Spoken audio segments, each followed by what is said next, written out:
Jumat pagi, 23 Mei 1997. Suasana di kota Banjarmasin seperti hari-hari sebelumnya. Warga beraktivitas seperti biasa, seolah-olah memang tak akan terjadi apa-apa. Tapi selepas siang, pusat nadi Kalimantan Selatan itu berubah bak neraka. Hari itu akan ada hajatan besar di pusat kota menjelang pemilu tahun 1997. Golkar yang mendapat giliran berkampanye, kampanye dipusatkan di lapangan Kamboja yang diramaikan panggung hiburan rakyat dan menghadirkan artis-artis dari Jakarta.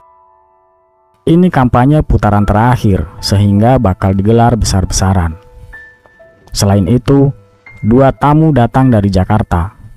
Menteri Sekretaris Kabinet Saadillah Mursjid dan Ketua Majelis Ulama Indonesia Kiai Haji Hasan Basri.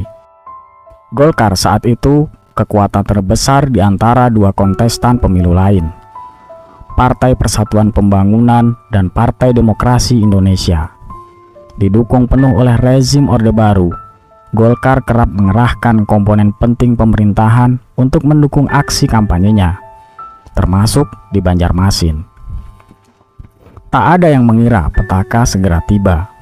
Raungan sepeda motor di pusat kota siang itu, anak-anak muda yang hendak meramaikan kampanye Golkar itu tampaknya gagal paham bahwa mereka berulah pada waktu yang salah.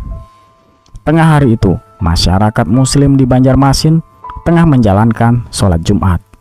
Aparat keamanan sebenarnya sudah melarang massa kampanye Golkar melewati Masjid Nur, terletak di Jalan Pangeran Samudra, dengan melakukan pemblokiran.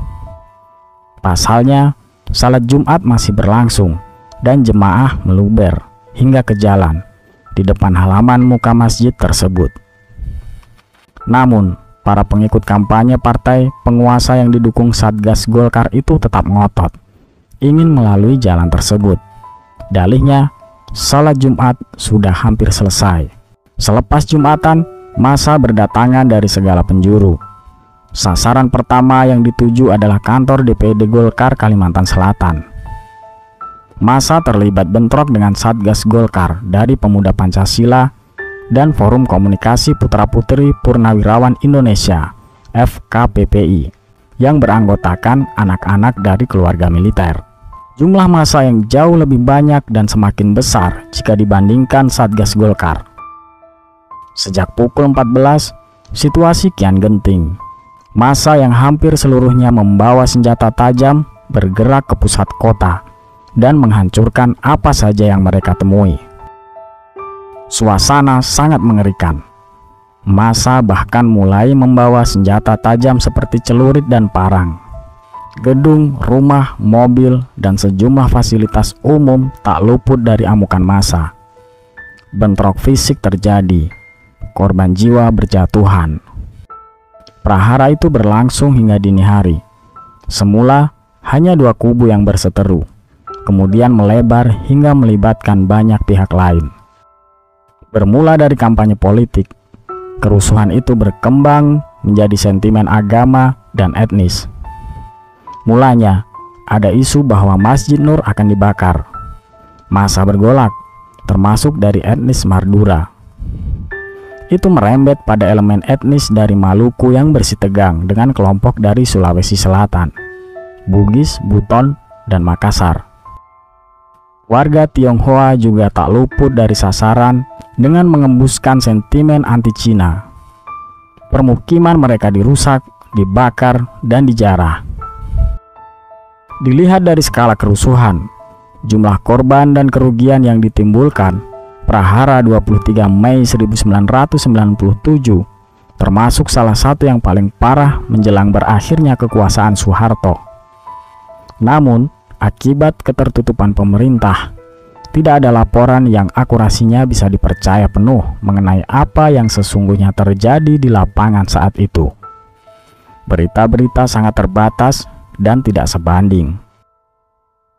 Menurut data hasil investigasi dari Tim Pencari Fakta Yayasan Lembaga Bantuan Hukum Indonesia (YLBHI), tercatat 123 korban tewas, 118 orang luka-luka, dan 179 lainnya hilang.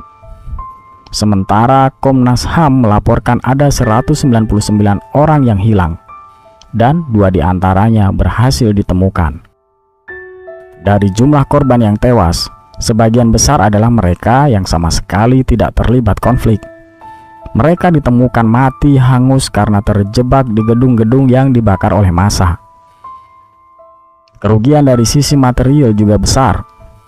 Pusat pertokoan, kantor pemerintahan, tempat peribadatan, sekolah, hingga rumah warga, termasuk kediaman seorang pendeta, bahkan rumah panti jompo, dirusak, dibakar, dan dihancurkan. Kerusuhan 23 Mei 1997 masih menyisakan kenangan pahit bagi warga Banjarmasin.